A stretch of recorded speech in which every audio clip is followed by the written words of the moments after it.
You've seen them everywhere, right? Solar panels on rooftops, huge farms out in the desert, they've become pretty common. But what if I told you that the tech inside those panels is about to hit a hard wall, and that a major breakthrough is right around the corner that could completely change the game for solar power? Okay, so here's how we're going to break it all down. First, we'll look at the actual limits of today's solar panels. Then, we'll get into this awesome double-decker solution. After that, we'll check out the incredible new efficiency records, what that all means for the real world, and finally, the hurdles we still need to clear to make this tech a reality for everyone. All right, first up, let's get to the root of the problem. Why do we even need a new kind of solar panel? Well, it turns out the tech we use today might be running out of road. It's a great question, isn't it? We see them all over the place, so you'd think they must be pretty great. And they are. But they've got this hidden limitation that we're only now really starting to bump up against. You see, the workhorse of the entire solar industry is a material called silicon. It's reliable, we know it inside and out, and it's in almost every panel out there. The thing is, silicon itself has this fundamental, built-in speed limit on how much sunlight it can actually turn into electricity. And that limit is right around 29.4%. That is the absolute physical maximum for a standard silicon solar cell. And after decades of work, we're getting really close to that ceiling. There just isn't much more performance you can squeeze out. To really get why, think of it like this. Sunlight is made up of a whole rainbow of energy, kind of like a sea that's just full of different-sized fish. A regular silicon panel, it's like a fishing net with just one size of mesh. It's great for catching one specific size of fish, let's say one color of light, but all the other fish, the really high-energy blue light or the lower-energy red light, they just slip right through or aren't caught properly. So much energy just gets wasted. So if one net can't catch all the fish, what's the solution? Well, it's pretty simple, actually. Use two nets. And that simple idea leads to this incredibly clever double-decker design. This new technology is called a tandem solar cell. And the concept is just beautiful in its simplicity. Instead of using just one material to absorb light, you stack two different layers, one right on top of the other. And each layer is custom built to grab a different part of the sun's energy. And this is where our fishnet analogy really comes to life. The new top layer is made of this wonder material called Perovskite. Think of it as a super fine mesh net that sits on top, and it's perfect for catching all that high-energy blue and green light. Then, any light it can't catch, the lower-energy red light, it just passes right through to the silicon layer underneath, which acts like our second, wider mesh net, perfectly tuned to grab it. By working together like this, these two layers are able to capture so much more of the sunlight than either one could on its own. It's a brilliant partnership that cuts way down on wasted energy, which means we get a lot more electricity from the exact same amount of sun. So that's the theory.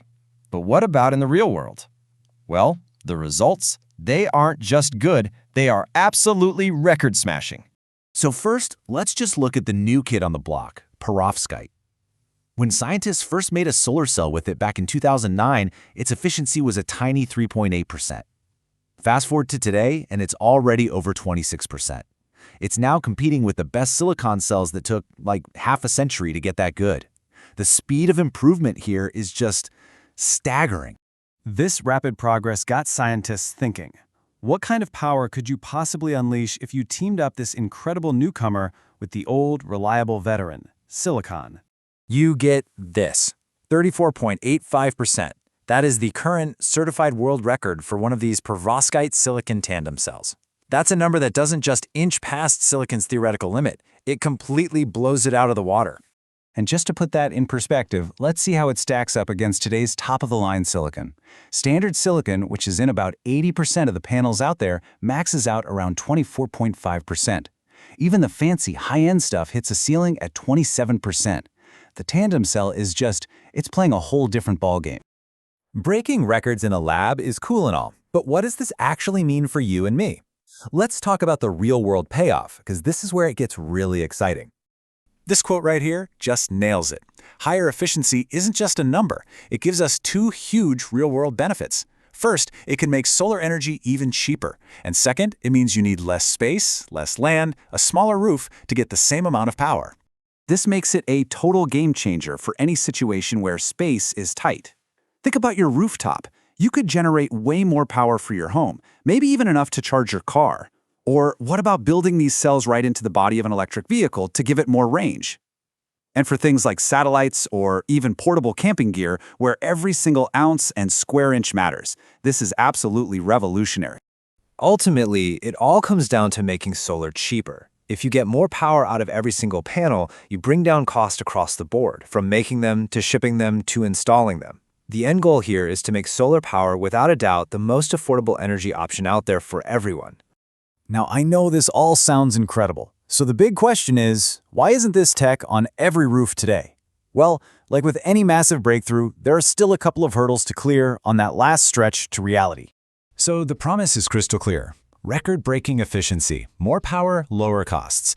But that secret ingredient, the perovskite layer that makes it all possible, has a bit of an Achilles heel. Historically, it's been pretty sensitive to the elements, especially moisture and heat, and that raises some big questions about how long it can last out in the real world. And there's a pretty big gap we need to close here. A standard silicon panel is a workhorse. You can count on it for 25 to 30 years easy. Right now, the first commercial tandem panels are projected to last more like 10 to 20 years. Now, that's still a long time, but for big investors and for homeowners, that difference in lifespan is the biggest challenge left. But the race is definitely on. Researchers all over the world are laser-focused on this one critical issue. They're coming up with all sorts of new ways to protect it, basically creating an armored shell around that delicate perovskite layer to keep the moisture and heat out. Solving this durability puzzle is pretty much the final frontier before these things go mainstream. And this isn't science fiction anymore. Companies are already running pilot production lines, and they're planning to release these commercially in just the next couple of years. It's right on our doorstep. So the final question really is, will this amazing promise of super efficient solar power clear that final durability hurdle and completely reshape our energy future? The revolution is coming, it's just a matter of when.